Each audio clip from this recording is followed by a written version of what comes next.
அனைவருக்கும் வணக்கம்.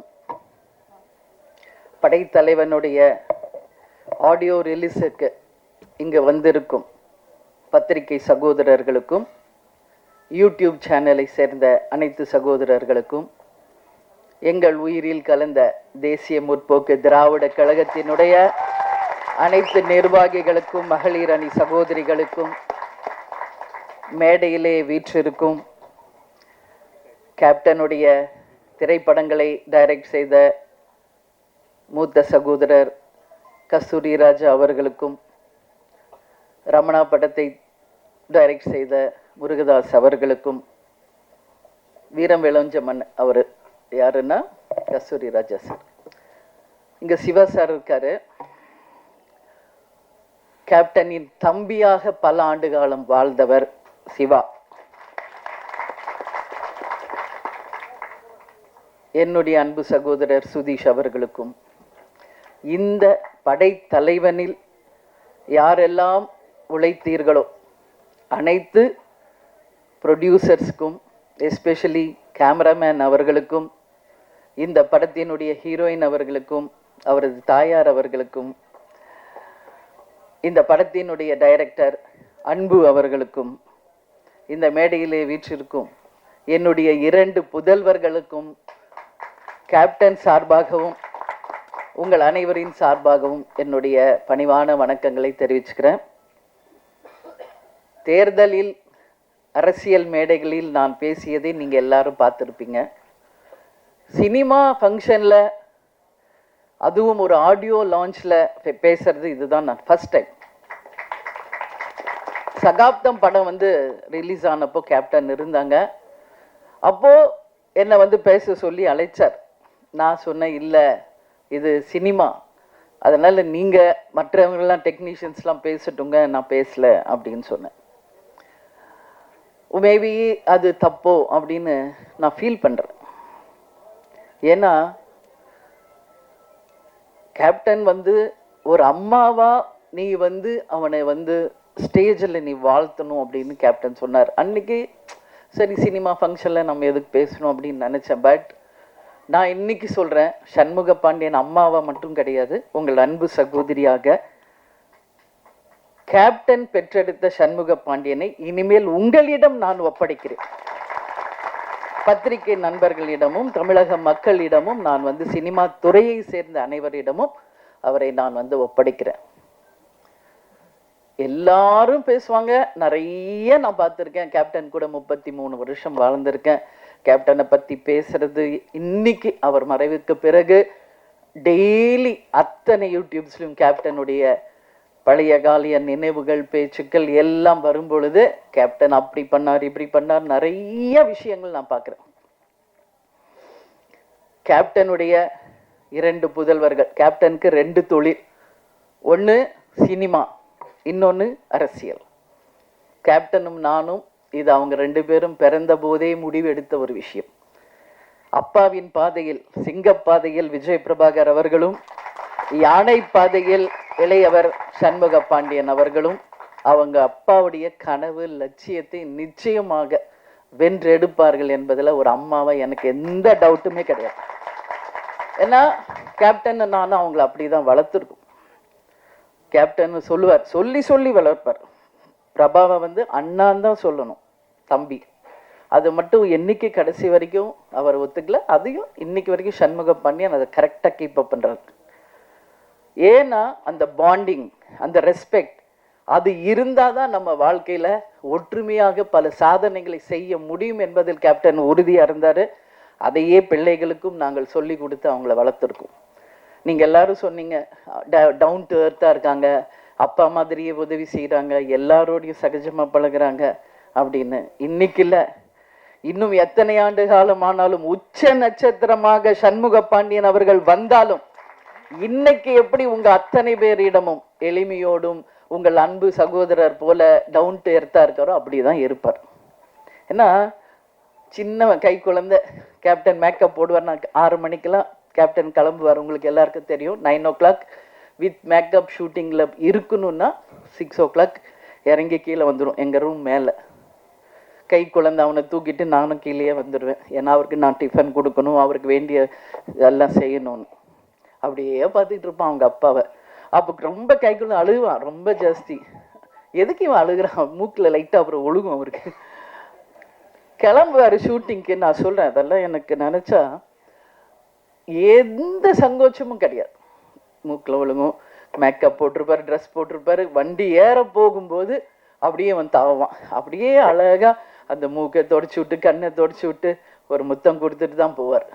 அதே மாதிரி தான் விஜய் பிரபாகர். ஏன் அதை சொல்றேன்னா, ஒரு அப்பாவாக அவ்வளோ ஒரு ஆசையா பிள்ளைகளை வளர்த்தார் கேப்டன். இன்னைக்கு 2 பேரும் இன்னைக்கு அவங்க அப்பா இல்லாததை ரொம்ப ரொம்ப ரொம்ப மிஸ் பண்றாங்க. இங்க கேப்டன் இல்லைன்னு நான் நினைக்கவே இல்லை. இங்க தான் இருக்கார் கேப்டன். இந்த ஆடியோ ஷோவில், இன்னைக்கு ஆடியோ லான்ச்லையும் இங்கே தான் கேப்டன் இருக்கார், நம்மோட தான் இருக்கார். அதில் எனக்கு எந்த மாற்று கருத்துமே கிடையாது. இந்த இடத்தில் கேப்டன் இருந்து அவருடைய நல்லாசியுடன் அவருடைய வாழ்த்துக்களுடன் தான் இந்த ஆடியோ லான்ச் நடந்துக்கிட்டு இருக்கு. அதில் எந்த மாற்று கருத்துமே இல்லை. அதே மாதிரி சண்முக பாண்டியனை பார்த்தீங்கன்னா ஒரு டென்ஷன் இருக்கும் ஏதாவது வாழ்க்கையில். ஆனால் அவனை அறியாமல் ஃபோனில் ரொம்ப சிரித்து பேசிக்கிட்டு இருந்தாலே நான் கேட்பேன், யார் அன்பு கூட பேசிக்கிட்டு இருக்கியா அப்படிமே. ஏன்னா அந்த அளவு டைரக்டருக்கும் அவருக்கும் அப்படி ஒரு பாண்டிங். அவரோட ஸ்ட்ரெஸ் பிளஸ்டர் வந்து சண்முகா, சண்முகா வந்து மனசு விட்டு பேசுறது யாருன்னா அன்பு. ஸோ அந்த அளவு வந்து அவங்க 2 பேருடைய புரிதல் இருக்கு. இப்போ அடுத்த படம் டைரக்டர், எங்க அம்மா உங்களுடைய பெரிய ஃபேன் சார். ஊதா கலர் ரிப்பன் அப்படின்னு போட்டாலே போதும். எங்க அம்மா 85 வயசு, இன்னைக்கும் எந்திரிச்சு உட்காந்து பார்ப்பாங்க. நான் இதை சார் வந்து கதை சொல்ல வரும்போது, வீட்டுக்கு வரும்போதே நான் சொல்லியிருக்கேன். அதே மாதிரி தான் சசிகுமார் சார், அவரும் வீட்டுக்கு கதை சொல்ல வரும்போது அவருடைய அந்த டவுன் டு எர்த் அங்கே பார்த்தேன் வீட்டில். சசிகுமார் சார், நீங்கள் சொல்லியிருக்கீங்க குற்ற பரம்பரை நிச்சயமாக வரும் அப்படின்னு நான் உறுதியாக நம்புகிறேன். ஹாட் ஸ்டார் மூலியமாக வருதோ இல்லையோ, அது வெப் சீரீஸாக வருதோ இல்லையோ, அதை ஒரு திரைப்படமாக நாம் அனைவரும் சேர்ந்து நிச்சயம் எடுப்போம்ன்றதை இந்த ஸ்டேஜில் உங்களுக்கு நான் உறுதியளிக்கிறேன். உங்களுடைய படம் மிகப்பெரிய வெற்றி அடைஞ்சிருக்கு. அதுக்கு உங்களுக்கு நான் வாழ்த்துக்களை சொல்கிறேன். அதே மாதிரி தான் நம்மளுடைய ரமணா டைரக்டர், அவருடைய திருமணத்துக்கு போயிட்டு வந்து தான் கட்சியே ஆரம்பிச்சு. அதனால் எல்லாருமே கேப்டனோட பாண்டிங் தான். இதில் யாருமே கேப்டன் உடைய அந்த நட்பு இல்லாமல் யாருமே கிடையாது என்பது உங்கள் எல்லாருக்குமே தெரியும். விஜய் பிரபாகர் தம்பி வந்து ஸ்டோரி சொல்லும்போது அவரும் உட்காந்து கேட்பார். ஸோ நான் ஒரே ஒரு விஷயம்தான் சொல்கிறேங்க, படைத்தலைவன் ஒரு அனிமலுக்கும் ஒரு மனிதருக்கும் இருக்கின்ற அந்த அன்பின் பாலம். ஒவ்வொரு வீட்லேயும் நம்ம டாக் வளர்க்குறோம், பெட் அனிமல்ஸ் இருக்குது. வீட்டில் எப்பவுமே கேப்டனும் சரி, நானும் சரி, பிரபாஷமும் எல்லாமே ஒரு பெட் லவர்ஸ். நம்ம வீட்டில் எவ்வளோ டாக்ஸ் இருக்குன்றது உலகத்துக்கு தெரியும். அவங்க அன்பை வளர்க்குற கிளி எத்தனை இருக்குன்றது உங்களுக்கு தெரியும். மீன் இருக்குது. அதே மாதிரி சண்முக பாண்டியனுக்கு ஒரு லக்கு, மதுரை ஃபஸ்ட்டு சகாப்தம் பண்ணார். அவங்க மாமா ப்ரொடியூசராக இருந்து வல்லர் அவர் சுதீஷ் எடுத்தது. அடுத்தது மதுரை வீரன். அதில் பார்த்தா ஒரு ஜல்லிக்கட்டு காலை. இதில் எப்படி வந்து தம்பி எப்படி யானையோடையே பழகிறாரோ அது மாதிரி அந்த ஜல்லிக்கட்டு காளையோடையே அவ்வளோ ஒரு பாண்டிங்காக தம்பி பழகியிருக்கார். அப்போ அம்மா நம்மளும் ஒரு ஜல்லிக்கட்டு காளையை வாங்கணும், வளர்க்கணும். அவங்க கேட்டால் நான் நோவே சொல்ல மாட்டேன். கேப்டன் கேட்டாலும் நான் நோ சொல்ல மாட்டேன், பசங்க கேட்டாலும் நான் நோ சொல்ல மாட்டேன். ஏன்னா யாரெல்லாம் ஒருவர் பெட் லவர்ஸாக இருக்காங்களோ அவங்க அத்தனை பேரும் நல்லவர்களாக தான் இருப்பாங்க. ஒரு வாயில்லாத ஜீவன் மேலே அன்பு வைக்கக்கூடியவர்கள் அப்படின்னா அவங்க உண்மையிலேயே நல்லவர்களாக இருந்தால் தான் அது முடியும். இதுதான் உண்மை. இதில் எந்த மாற்று கருத்துமே இல்லை. அதனால் கேப்டன் கள்ளழகரில் நடித்தப்போ அந்த அந்த யானையோட அவ்வளோ அவருக்கு பாண்டிங் ஆயிடுச்சு. என்கிட்ட ஃபோனில் கேட்டார், நான் கூப்பிட்டு வந்துடுவா வீட்டுக்கு அப்படின்னாரு. தாராளமாக உங்களுக்கு பிடிச்சா கூப்பிட்டு வாங்க, பட் நம்ம வீடு சின்ன வீடு, உங்களுக்கு எல்லாருக்கும் தெரியும், ஒரு கிரவுண்டு வீடு, அதில் எப்படிங்க நீ யானையை நம்ம வச்சுருக்கிறதுன்னு. ஆனால் அதே தான் சண்முக பாண்டியன் படைத்தலைவனில் நடிச்சுட்டு 5 யானை, அதில் வந்து மணியன் அவருக்கு ரொம்ப ஃப்ரெண்டு. இன்னொரு யானை பேர் பிரேமாவா ஏதோ சொல்லி புஜ்ஜியா அது சொல்லுவார். அது எல்லாமே எனக்கு ஃப்ரெண்ட்ஸ் ஆயிடுச்சுமா, நீங்கள் எஸ் சொன்னால் நான் கூப்பிட்டு வந்துடுறேன் ஏதாவது ஒரு யானையான்னு. நான் இது வரைக்கும் சொல்லலை, இப்போ சொல்கிறேன். சண்முக பாண்டியனுக்கும் என் கேப்டனுக்கும் சொல்கிறேன், உறுதியாக ஒரு யானை நம்ம வாங்குவோம். அதை நீங்கள் எப்படி நீங்கள் டாக்ஸை வளர்க்குறீங்களோ அது மாதிரி நீங்கள் வளர்க்கணும். ஏன்னா அது அவருடைய விருப்பம், சண்முகாவுடைய விருப்பம். இன்றைக்கி அதை நான் ஒரு விநாயகருடைய அடையாளமாக தான் பார்க்குறேன். முருகர் எப்பயுமே அண்ணன் கணேஷாவை கும்பிட்டுட்டு தான் எந்த ஒரு விஷயத்தையும் தொடங்குவார். அதே மாதிரி தான் இவங்களும், சண்முகாவும் விஜய் பிரபாகர் கிட்ட சொல்லி அந்த அன்போடு அவர்கிட்ட பிளெஸிங் வாங்கி தான் கிளம்புவார். அந்த மாதிரி ஒரு அன்பு அவங்களுக்குள்ள சின்ன வயசுலேருந்தே இருக்குது. அதனால் நிச்சயமாக இந்த படம் மிகப்பெரிய வெற்றி படமாக மாறும். அன்பு சொல்கிற எவ்வளோ ஸ்ட்ரகிள்ஸ் இந்த மூவி ரிலீஸ் ஆக எனக்கு தெரியும்.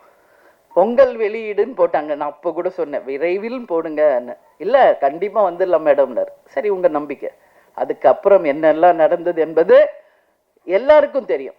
ஒரு திரைப்படம் எடுத்து முடித்து அதை ரிலீஸ் பண்ணுவதற்கு எல்லாரும் சப்போர்ட் பண்ணுங்க.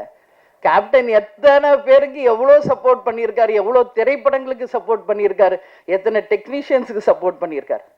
ஒரு படம் ரிலீஸ் ஆனதான் அதை நம்பி வாழ்கின்ற அத்தனை ஆயிரம் குடும்பங்கள் நல்லா இருக்கும். அதில் எந்த மாற்று கருத்துமே கிடையாது.